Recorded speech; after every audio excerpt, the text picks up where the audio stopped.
في الفيديو ده بقى جمعت لكم اجمد 3 طرق اندومي في العالم، وتقريبا كده مفيش اي حد الا لما بيعمل اي وصفه من ال3 وصفات دول. لايك واعمل سبسكرايب بسرعه لان انا متاكد انك هتعشق اي وصفه من ال3 دول. عيد في العيدين، سحور اخر يوم رمضان، صلوا على النبي واعملوا منشن لاصحابكم بسرعه.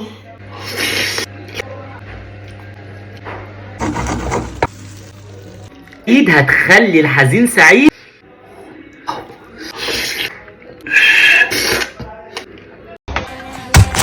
لو نفسك تعمل اجمد وصفه اندومي انت واصحابك في سهره العيد، اندومي الرجل الاخضر حمس قوي. اندومي العيد وقالت هنا كومنت منا تحداني ان اعمل اندومي العيد وهتطلع ترند اول من الافتكاسات بتاعتي. يلا نودلز كوري يتعمل طريقه اندومي للعيد، او مش بس بالشيتوس الحار بس كده. جبت لك طريقه العيد. شفتوا الفيديو قبل الفطار ولا بعد الفطار؟ طاسه على النار وهننزل بكوبايه ميه كبيره،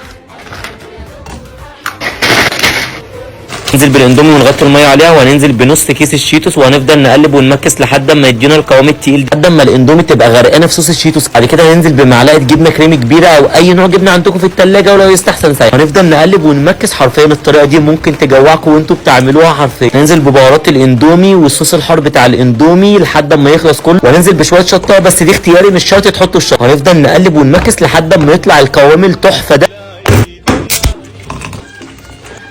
وبس كده انتوا عملتوا اجمد وصفه اندومي كوري لسهره العيد انتوا الطريقه الوحيده اللي هتخليك سعيد في العيد. لا وصفه نبي واعملوا منشن لاصحابك. انت قله ادب وكارثه. ممكن تعملوها كمان بالاندومي ام 5 جنيه مش شرط الكوري. ايه ده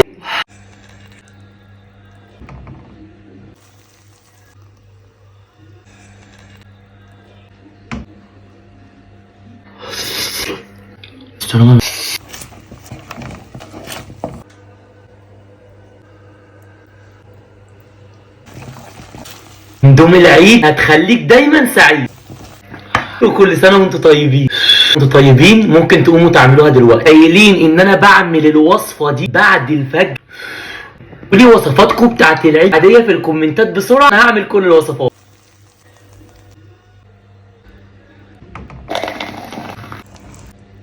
يا إلهي اخواتي، عيد سعيد وكل سنه وانتوا طيبين. وصفه اندومي العيد. قولي وصفات اندومي بتاعتكم بتاعت العيد عشان اعملها دلوقتي حالا. اختار كل الكومنتات.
اندومي العيد هتخليك دايما سعيد وانتوا طيبين. اندومي العيد ممكن تقوموا تعملوها دلوقتي.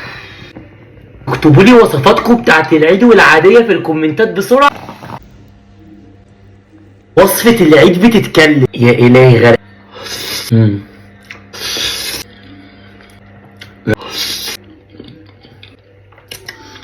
ايه ده؟ بصوا البسطرمه متغرقه فيها ازاي.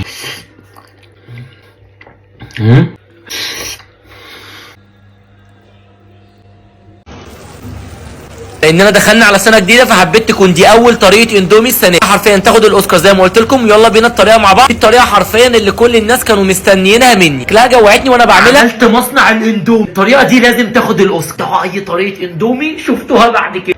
كنت جعان جدا قلت لازم اكل منها معلقتين 3.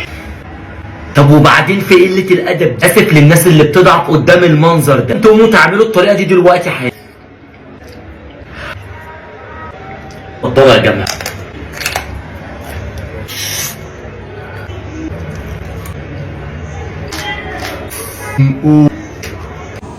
على النار لحمه ومش طعم الخضار. ومعاه كيس الشيتوس الجامبو ب 10 جنيه، وطبعا ده متهيألي كل الناس مقاطعاه الا انا. هنحتاج معاهم عسل اسود بس كده. ننزل بالميه، بعد كده هننزل بمرقه ماجي، ومش هندغدغ الشيتوس خالص، هننزل بيه زي ما هو كده لحد اما الميه تبقى لونها اورنج. هننزل بقى بعد كده بشويه عسل اسود، ويا سلام لو عندكم صويا صوص كمان بس النوع التقيل. عن نفسي بحط عسل اسود بس، الصراحه بيبقى طعمها حلو قوي. معلقه كبيره من الجبنه كريمي او اي نوع جبنه عندكم في التلاجة. ننزل ببهارات الاندومي وحبه فلفل اسمر والسبع بهارات وكاري وفلفل اسمر. نبدا نقلب ونمكس كل ده مع بعض، وهننزل بمعلقه صلصه بس ما تكتروش الصلصه. هنا السر بقى، كلكم كنتوا عايزين تعرفوا هي ازاي لونها كده. اللي بيخلي لونها كده يا جماعه دي مش الصلصه خالص، كتر الجبنه وعلى حسب ما انتوا بتحبوا هيطلع اللون ده. طبق شطه كامل بقى، وهنا للكبار فقط، ودي مش اي حد يعملها. شويه عسل كده كمان من على الوش، وطبعا ده اختيار. نفضل نقلب ونمكس على نار هاديه، وزي ما انتوا شايفين، ولو احتاجت الميه كتروا لها ميه عادي جدا. هي النتيجه في الاخر. صح مني لو لقيتوها تقيله كده وهتلزق في الطاسه زودوا لها حبه ميه بس مش كتير. هي النتيجه يا جماعه الرهيبه دي.